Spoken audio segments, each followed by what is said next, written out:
In this series, I'm breaking down all of the music concepts that you need in order to be able to learn the piano self-taught. And in this video, I'm going to explain everything you need to know about scales. So let's get into it. So in music, a scale is essentially a set of notes. On the piano, we have 12 individual keys that we can play. We have the letters A, B, C, D, E, F, and G, which are the white notes.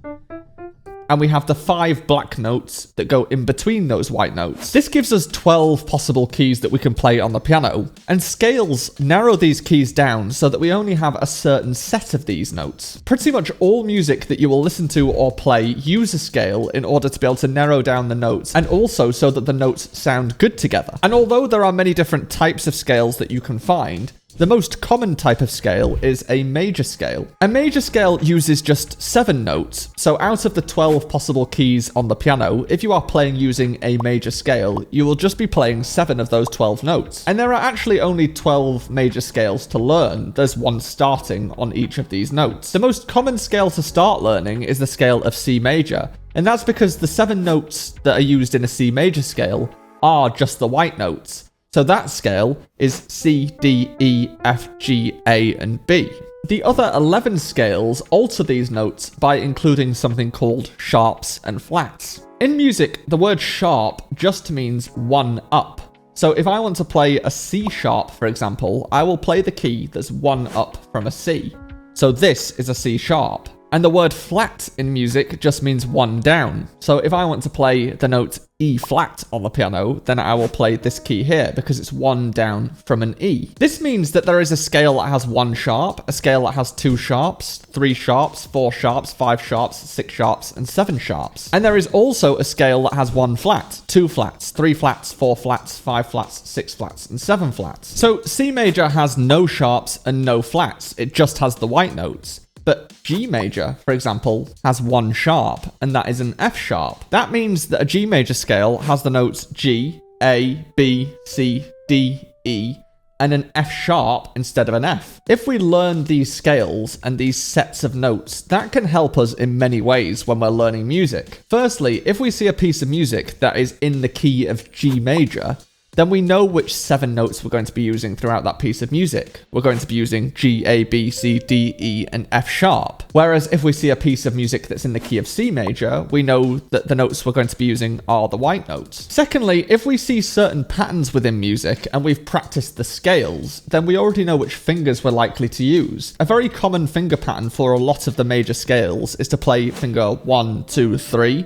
and then put your thumb under to play 1, 2, 3, 4. If you've practiced this in lots of different scales, if a load of consecutive notes show up in a piece of music, then you already know which fingers you're going to use to play those. While it is very useful to just learn all of the major scales that you might see within music, there are some ways in which you can work them out. If we remember that C major has no sharps and flats, if we go up 5 letters from C, we get to G, and G major has 1 sharp. If we go up 5 letters again, G, A, B, C, D, D major has 2 sharps. If we go up 5 letters again, D, E, F, G, A major has 3 sharps. And we can also do this the opposite way. So if we start on C and we go down 5 notes, we get to F, and F has 1 flat.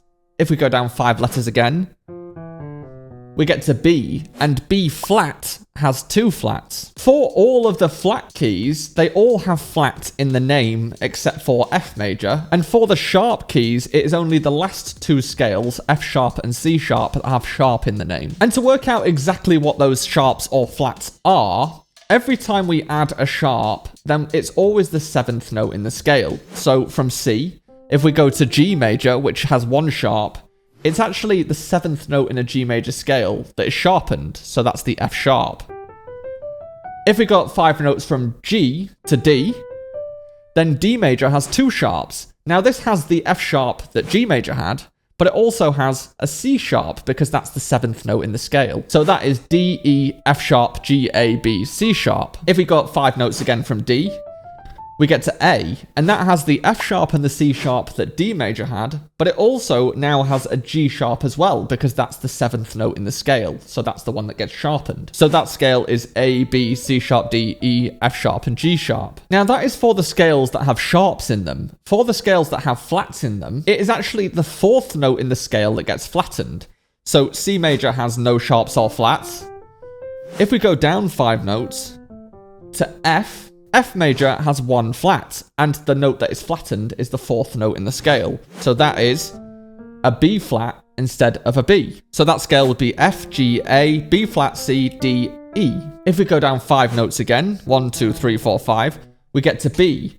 Now, because F major had a B flat in the scale, this scale also needs a B flat in it, which is why this scale is called B flat major and not B major. And because the extra flat that we're adding is the 4th note in the scale, we get a B flat and we get an E flat because E is the 4th note in that scale. So that scale would be B flat, C, D, E flat, F, G, and A. Using this method, you can actually work out all of the major scales and what sharps or flats they have. But as I said, it's usually best to pick one scale and really learn the notes that are in that scale, and then move on to another scale and really learn the notes that are in that scale. And eventually you will just know which scales have which sharps or flats. And here are all of the major scales. But there are also another type of scale that are quite common, and that is minor scales. Now, each major scale actually has a relative minor, and they are called relatives because they actually have the exact same notes in their scale. And we can work this out on the piano by going down 3 half steps or 3 semitones on the piano. So, for example, C major has no sharps or flats. If we go down 3 half steps from a C, 1, 2, 3, we get to A. And the scale of A minor also has no sharps or flats. So the scale of A minor would be A, B, C, D, E, F, and G. It's exactly the same notes, it's just starting on an A instead of a C. And we can do this for every scale. For a G major scale, for example, that just has an F sharp, and then all of the rest are white notes. If we go down 3 half steps, 1, 2, 3, we get to E. So therefore, E minor also only has 1 sharp, and that's an F sharp. So an E minor scale would be E, F sharp, G, A, B, C, and D. This means that now not only can you work out all of the major scales, but you can also work out all of the minor scales from those major scales. However, there are actually 3 different types of minor scales. The scale that is exactly the same as the major is called the natural minor scale. So A natural minor has the same notes as C major, and E natural minor has the same notes as G major. But there are 2 other types of minor scale, and that requires us to alter the notes slightly, and these are used for 2 different situations. Firstly, there is the harmonic minor scale, and this scale is used if you are writing a piece of music and you're writing chords in that piece of music, or harmony. For a piece of music that is using a major scale, you have the one scale that does everything, whereas in a piece that uses minor scales, you have different scales that are used for different things, and the harmonic minor scale is used specifically for chords. Now, this is very, very similar to the natural minor scale. All we have to do is sharpen the 7th note, so we have to lift the 7th note up by a half step. So if A natural minor is the same notes as C major, so A, B, C, D, E, F, G, A harmonic minor is the notes A, B, C, D, E, F, and G sharp, because we have to lift that note up a half step or a semitone. For E natural minor, that has the same notes as G major, so it just has an F sharp. So that would be E, F sharp, G, A, B, C, and D.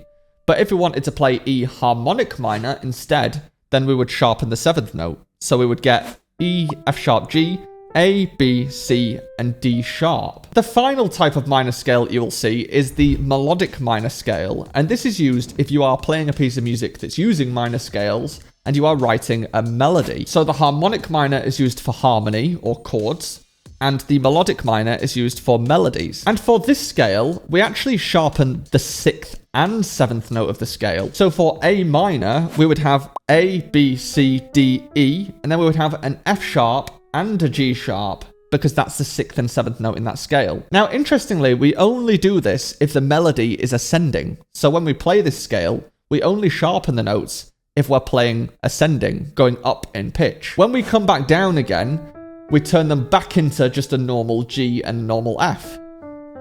So E natural minor would be the notes E, F sharp, G, A, B, C, D. E harmonic minor would be E, F sharp, G, A, B, C, and D sharp, because we sharpen the 7th note. And E melodic minor would be E, F sharp, G, A, B, C sharp, and D sharp.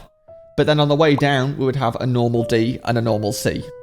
Now, in a piece of music, how do we know which scale we're actually using? Well, you can usually see this at the beginning of a piece of music with a key signature. And a key signature tells you how many sharps or flats are in that piece of music, and therefore which scale we're using. So if a piece of music has 1 sharp in the key signature, then that means we could be in G major, or we could be in its relative minor, which is E minor. And if a piece of music has nothing in the key signature, then that means we are in either C major or its relative minor, A minor. One way to be able to tell if we are in the major or the minor is to look through the music and see if it has those sharpened 6th or 7th notes written into the music in various places. If you see a piece of music that has no sharps or flats in the key signature, and therefore it's in either C major or A minor, if that piece of music has G sharps written into the piece of music in various places, then it's probably going to be in the key of A minor rather than C major, because G sharp is the 7th note in an A minor scale, and therefore we're likely to see that sharpened because it's sharpened in the harmonic minor scale. Major and minor scales make up the vast majority of scales that you're going to see in pieces of music, but there are some other scales as well that are worth mentioning. Firstly, there's the chromatic scale.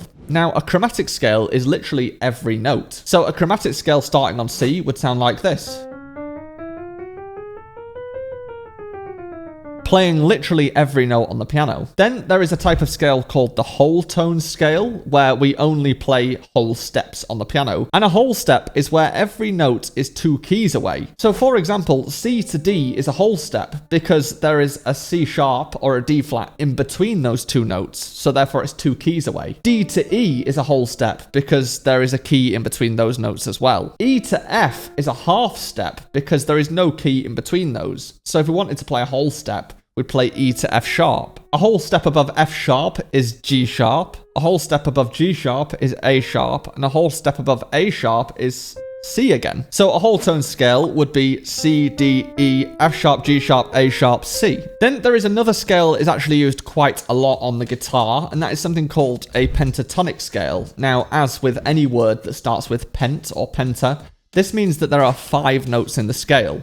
And a pentatonic scale is essentially a whole step, then a whole step and a half, and then another whole step. So the C major pentatonic scale would be the notes C, D, E, G, and A. There is also the major and the minor blues scales, and that is very similar to the pentatonic scale, it just has 1 extra note. So this scale actually has 6 notes. And the C major blues scale would be C, D, E flat, E, G, and A. So it has all the same notes as the pentatonic scale, C, D, E, G, and A. It's just got an extra half step in there, C, D, E flat, E, G, and A. So whole step, half step, step and a half, whole step. There are lots of different types of scales that you can make up because a scale is just a set of notes. But in order to learn and practice these, I would just learn the major scales first and just start with C major. Once you feel very comfortable playing that, then add G major. Once you feel very comfortable playing that, then add D major, and so on. Once you've learned all of the major scales, then I would try and learn the relative minors. And that way, when you see these scales in pieces of music, you'll know exactly which scale you're playing, and you'll already know which sets of notes you're going to be using. If you want to know what I would do if I started learning the piano all over again, then